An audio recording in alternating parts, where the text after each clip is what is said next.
Hi students, Strength of Materials tutorialக்கு உங்களை வரவேற்பதில் மகிழ்ச்சி.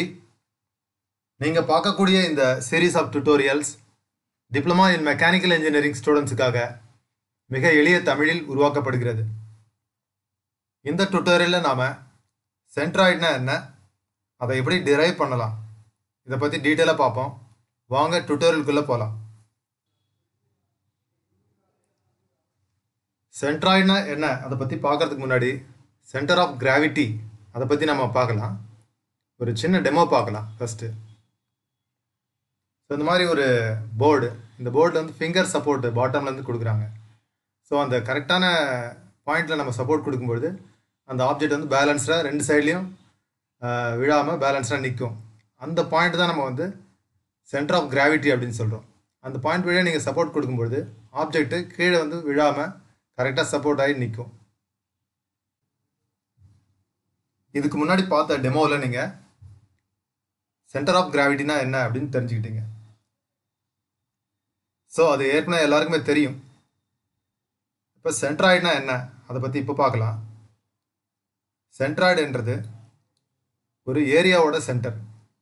உதாரணத்துக்கு இங்கே வந்து ஒரு ஸ்கொயர் இருக்குது. இந்த ஸ்கொயரோட ஃபுல் ஏரியாவோட சென்டர் வந்து இந்த பாயிண்ட் தான். அதே மாதிரி இங்கே ஒரு ரெக்டாங்கிள் இருக்குது. இந்த ரெக்டாங்கிளோட ஏரியா சென்டர் இந்த பாயிண்ட் தான். அதே மாதிரி இங்கே ஒரு ட்ரையாங்கிள் இருக்குது. இந்த ட்ரையாங்கிளோடைய ஏரியா சென்டர் இந்த பாயிண்ட். அதே மாதிரி இங்கே ஒரு சர்க்குலர் ஏரியா இருக்குது. இந்த சர்க்குலர் ஏரியாவோட சென்டர் பாயிண்ட் இந்த பாயிண்ட் தான். ஸோ இந்த மாதிரி சிம்பிளான ஷேப், சிம்பிளான ஏரியாவுக்கு நீங்கள் சென்ட்ராய்டு நீங்கள் ஈஸியாக கண்டுபிடிச்சிடலாம். இது எப்படி கண்டுபிடிக்கலான்னா டயகனல் வரைய வேண்டியதான். வரைஞ்சோன்னா அந்த கட்டிங் பாயிண்ட் இருக்கு இல்லையா, இன்டர்செக்டிங் பாயிண்ட், அதுதான் சென்ட்ராய்டு. அதே மாதிரி ரெக்டாங்கிளுக்கும் நம்ம டயகனல் வரைகிறோம். வரைஞ்சி அதனுடைய கட்டிங் பாயிண்ட் வந்து நம்ம சென்ட்ராய்டு, அதாவது இன்டர்செக்டிங் பாயிண்ட் வந்து நம்ம சென்ட்ராய்டு அப்படின்னு நம்ம எடுத்துக்கலாம். அதே மாதிரி நீங்கள் ஒரு ட்ரையாங்கிளுக்கு நீங்கள் சென்ட்ராய்டு கண்டுபிடிக்கணும்னா ஏதாவது ரெண்டு ஆங்கிள் பைசெக்டார் வரைஞ்சா போதும். உதாரணத்துக்கு இந்த ஆங்கிளை பைசெக்ட் பண்ணுற மாதிரி ஒரு ஆங்கிள் பைசெக்டார், அதே மாதிரி இந்த ஆங்கிள் பைசெக்ட் பண்ணுற மாதிரி ஒரு ஆங்கிள் பைசெக்டார் வரைஞ்சிங்கன்னா அது ரெண்டு எங்கே கட் ஆகுதோ அந்த பாயிண்ட் தான் சென்ட்ராய்டு ஆஃப் ட்ரையாங்கிள். அதே மாதிரி ஒரு சர்க்கிள் எடுத்துட்டோன்னா சர்க்கிளோட சென்டர் தான் centroid of the circle. So இந்த மாதிரி சிம்பிளான ஷேப்புக்கு நீங்கள் ஈஸியாக சென்ட்ராய்டு கண்டுபிடிச்சிடலாம். ஸோ சென்ட்ராய்டுனா என்ன அப்படின்னு பார்த்தீங்கன்னா அது ஒரு புள்ளி. அந்த புள்ளியில் முழு ஏரியாவும் ஃபோக்கஸ் ஆகிருக்குது, முழு ஏரியாவும் குவிக்கப்பட்டிருக்குது. அதான் அதனுடைய டெஃபினிஷன்.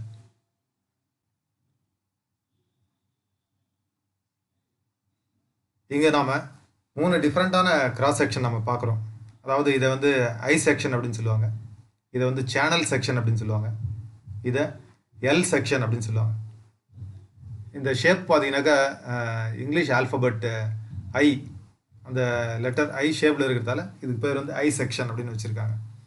அதே மாதிரி இது வந்து ஒரு யூ சேனல், அப்படி இல்லாட்டி பா சேனல் கூட நம்ம சொல்லலாம். இதை வந்து ஒரு எல் ஆங்கிள் அப்படின்னு சொல்லுவாங்க, இல்லாட்டி சிம்பிளாக வந்து ஆங்கிள் செக்ஷன் அப்படின்னு சொல்லுவாங்க.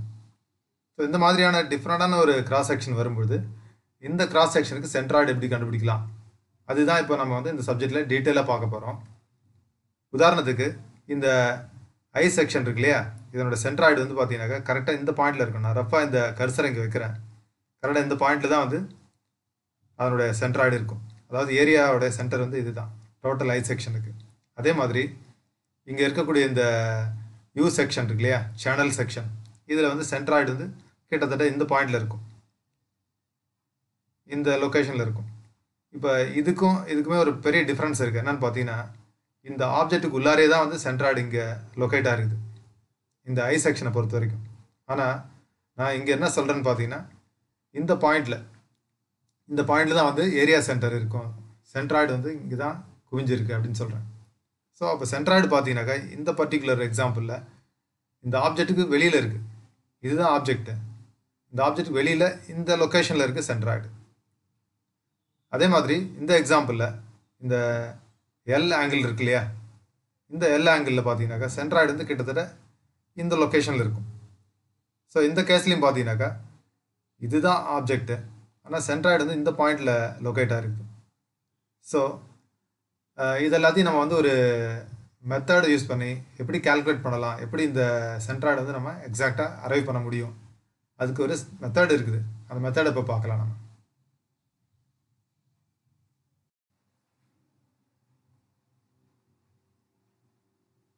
இந்த ஸ்லைடில் நான் ஒரு சிம்பிளான ஒரு எல் ஷேப்டு ஏரியா ஒன்று எடுத்துக்கிட்டு இந்த எல் ஷேப்டு ஏரியாவுக்கு எப்படி சென்ட்ராய்டு கண்டுபிடிக்கலாம், இது ஒரு ஜென்ரலான மெத்தட் தான் நம்ம டிஸ்கஸ் பண்ண போகிறோம்.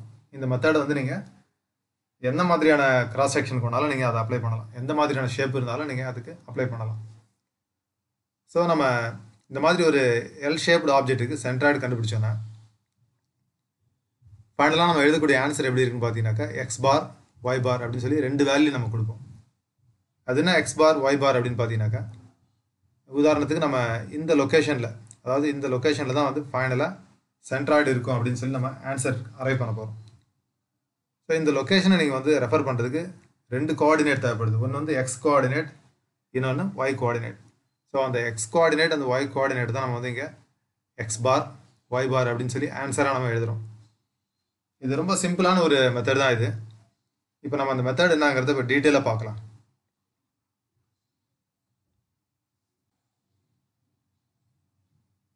ஸோ இந்த மெத்தடில் நம்ம முதல்ல என்ன செய்யணும்னாக்கா, இந்த கொடுத்துருக்க டிராயிங்கை மறுபடியும் ரீட்ரா பண்ணுறோம். முதல்ல திரும்பி வரைஞ்சிட்டு இதை வந்து ஒரு 2 ரெக்டாங்கிளாக நான் பிரிச்சிடுறேன். இதை நான், அதாவது இங்கே எல் ஷேப் இருக்கு இல்லையா, இது வந்து எனக்கு கன்வீனியண்ட்டாக 2 ரெக்டாங்கிளாக நானே பிரிக்கிறேன். இதுக்கு நேராக ஒரு லைன் போட்டோன்னு வச்சிங்களேன், நமக்கு வந்து இங்கே ஒரு தனி ரெக்டாங்கிளே கிடச்சிடும். அதே மாதிரி இதுக்கு மேலே இருக்க போர்ஷன் வந்து தனி ரெக்டாங்கிள் அப்படின்னு நான் அசியூம் பண்ணிவிட்டு இப்போ வந்து இந்த ரெக்டாங்கிளுக்கு பேர் வந்து 1, அது மாதிரி இந்த ரெக்டாங்கிளுக்கு பேர் 2 அப்படின்னு நம்ம அதுக்கு நேமிங் கொடுத்துட்டு ரெண்டாவது இந்த ரெக்டாங்கிளுக்கு மட்டும் சென்ட்ராய்டு எங்கே இருக்குன்னு சொல்லி நமக்கு கண்டுபிடிக்க தெரியும். ஏற்கனவே நான் சொன்னேன், ஒரு ரெக்டாங்கிள்னாக்கா நீங்கள் டயகனல் வரைய வேண்டியதான், வரைஞ்சிங்கன்னா அதனுடைய சென்ட்ராய்டு எங்கன்னு நம்ம கண்டுபிடிச்சிடலாம். அதே மாதிரி இந்த ரெக்டாங்கிளுக்கும் நீங்கள் வந்து சென்ட்ராய்டு கண்டுபிடிக்கலாம். எங்கேயும் அதே ப்ரொசீஜர் தான். ஜஸ்ட் 2 டயகனல் வரைஞ்சிங்கனாக்கா அந்த இன்டர்செக்டிங் பாயிண்ட் இருக்குல்ல, அந்த பாயிண்ட் தான் வந்து இந்த ரெக்டாங்கிளோட சென்ட்ராய்டு. ஸோ இந்த மாதிரி இண்டிவிஜுவலாக நீங்கள் சென்ட்ராய்டை லொக்கேட் பண்ண தெரியும் உங்களுக்கு. ஸோ அதை நீங்கள் இந்த மாதிரி 2 டயகனல் வரைஞ்சி நீங்கள் லொக்கேட் பண்ணிடலாம். பண்ணினதுக்கப்புறம் அடுத்த ஸ்டெப் என்னன்னு பார்த்தீங்கன்னாக்கா, இந்த பாயிண்ட்டை நீங்கள் வந்து ஓ அப்படின்னு மார்க் பண்ணிடுங்க, இல்லாட்டி ஆரிஜின் அப்படின்னு நீங்கள் அசியூம் பண்ணிவிட்டு இந்த பாயிண்ட்டோடைய ஒரு ஹரிசாண்டல் லைன் ஒன்று வரைஞ்சிட்டு அதை வந்து எக்ஸ் ஆக்சிஸ் அப்படின்னு நீங்கள் ரெஃபர் பண்ணிடலாம். எக்ஸ் ஆக்சிஸ்ன்னு சொல்லி நீங்கள் மார்க் பண்ணிடலாம். அதே மாதிரி இந்த பாயிண்ட்லேருந்து நேரம் ஒரு வெர்டிக்கல் லைன் ஒன்று வரைஞ்சிட்டு அந்த லைனை கொஞ்சம் வெளியில் எக்ஸ்டெண்ட் பண்ணிடலாம், வெளியில் இந்த மாதிரி போட்டுட்டு இதை வந்து ஒய் ஆக்சிஸ் அப்படின்னு நீங்கள் எழுதிடலாம். எழுதிட்டதுக்கப்புறம் இப்போ நமக்கு வந்து வேலை ரொம்ப சிம்பிள் தான். இப்போ என்னென்னு பார்த்தீங்கன்னாக்கா, சென்ட்ராய்டு கண்டுபிடிக்கிறதுக்கு 2 கோஆர்டினேட் நமக்கு கண்டுபிடிக்கணும் ஃபைனலாக, X bar and Y bar. X பாருக்கான ஈக்குவேஷன் என்னன்னு பார்ப்போம். a1 x1 plus a2 x2 divided by a1 plus a2. இதில் a1 அப்படின்னா என்னன்னு பார்ப்போம். a1 அப்படிங்கிறது இந்த ரெக்டாங்கிள் 1 இருக்குல்ல, இதனோட ஏரியா. a2ன்றது என்னன்னு பார்த்தீங்கன்னாக்கா இந்த ரெக்டாங்கிளோட ஏரியா. இதுக்கப்புறம் x1ன்னா நம்ம என்னன்னு கண்டுபிடிப்போம். x1 வந்து இந்த பாயிண்ட் ஆரிஜின் இருக்குல்லையா, அந்த ஆரிஜின் பாயிண்ட்லேருந்து இந்த ஃபஸ்ட்டு ரெக்டாங்கிளோட சென்ட்ராய்டு எக்ஸ் டைரக்ஷனில் இது எவ்வளோ தூரத்தில் இருக்குது அந்த டிஸ்டன்ஸ் தான் நம்ம வந்து x1 அப்படின்னு நம்ம எடுத்துக்கிறோம். உதாரணத்துக்கு இந்த லென்த் வந்து 100ன்னு வச்சுங்களேன். இந்த லென்த் 100ன்னும் பொழுது இந்த டிஸ்டன்ஸ் x1ஓட வேல்யூ வந்து கண்டிப்பாக 50 தான். அது உங்களுக்கு தெரியும், எல்லோரும் ஈஸியாக சொல்லிடுவீங்க. ஸோ அதுதான் x1. அதே மாதிரி நம்ம இந்த ரெக்டாங்கிள் எடுத்துட்டு இந்த ரெக்டாங்கிளில் இந்த லென்த் வந்து 20 mm நம்ம எடுத்துக்கலாம். இந்த லென்த் வந்து 20 mm. இந்த லென்த் 20 mm இருக்கும்பொழுது இந்த x2 வேல்யூ இருக்கு இல்லையா, இது வந்து பார்த்தீங்கன்னாக்கா இங்கேருந்து நம்ம அளக்குறோம். அதாவது இந்த பாயிண்ட்லேருந்து இந்த பாயிண்ட் வரைக்கும் அளந்தாலும் இந்த பாயிண்ட்லேருந்து இந்த பக்கம் ஹரிசாண்டலாக அளந்தாலும் ரெண்டுமே சேம் தான். ஸோ இந்த டிஸ்டன்ஸ் எவ்வளோ அப்படின்னு பார்த்தீங்கன்னாக்கா 10 mm. இது 20, ஃபுல் லென்த் வந்து 20, பட் இந்த டிஸ்டன்ஸ் பார்த்தீங்கன்னா 10 mm. அப்போ x2ஓட வேல்யூ வந்து 10 mm. ஸோ இப்போ வந்து உங்களுக்கு இந்த ஈக்குவேஷனில் நீங்கள் வந்து டேட்டா ஃபில் பண்ணி எக்ஸ் பார் கண்டுபிடிக்கிறதுல ஒன்றும் சிரமமே கிடையாது. அதே மாதிரி ஒய் பாரில் பார்த்தீங்கன்னாக்கா a1 y1 plus a2 y2 divided by A1 plus A2. So இங்கே வந்து நீங்கள் ஏரியா 1 நம்ம ஏற்கனவே பார்த்துட்டோம். ஏரியா 2னா என்னன்னு தெரியும் உங்களுக்கு. Y1 அண்ட் Y2 அது என்னன்னு பார்க்கலாம். இப்போ Y1 வந்து ரெக்டாங்கிள் 1ஓட சென்ட்ராய்டு இந்த லைன்லேருந்து எவ்வளோ உயரத்தில் இருக்குது, இந்த ரெஃபரன்ஸ் லைன் இருக்கு இல்லையா, இந்த லைன்லேருந்து எவ்வளோ உயரத்தில் இருக்குது, அதுதான் நம்ம வந்து Y1 அப்படின்னு சொல்கிறோம். அந்த Y1 வந்து நான் இங்கே மார்க் பண்ணியிருக்கேன். அதே மாதிரி Y2னா என்னன்னு பார்ப்போம்.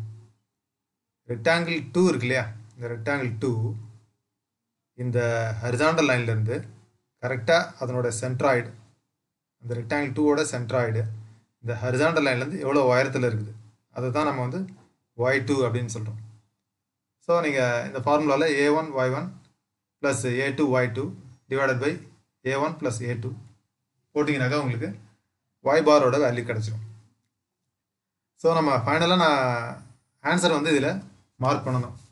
அதாவது X பார் Y பார் எங்கே இருக்குன்னு சொல்லி மார்க் பண்ணணும். உதாரணத்துக்கு நான் இங்கே ஏற்கனவே மார்க் பண்ணியிருக்கேன் ரஃபாக.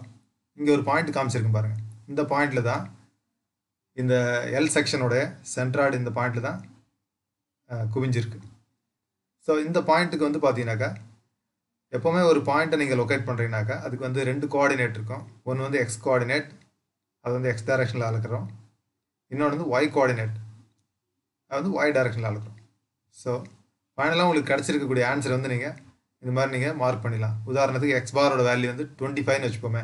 நீங்கள் வந்து இந்த இடத்துல 25 X பார் ஈக்குவல் டு 25 அப்படின்னு நீங்கள் மார்க் பண்ணுங்கள். அதே மாதிரி Y பாரோட வேல்யூ வந்து ஒரு 40ன்னு அசியூம் பண்ணிக்கலாம். Y பாரோட வேல்யூ வந்து 40 அப்படின்னு சொல்லி நீங்கள் இங்கே எழுதிட்டீங்கன்னாக்கா ஃபைனலாக உங்களோட ஆன்சரை மென்ஷன் பண்ணுறதுக்கான மெத்தட் இது தான். நம்ம இந்த டுட்டோரியலோட எண்டுக்கு வந்தாச்சு.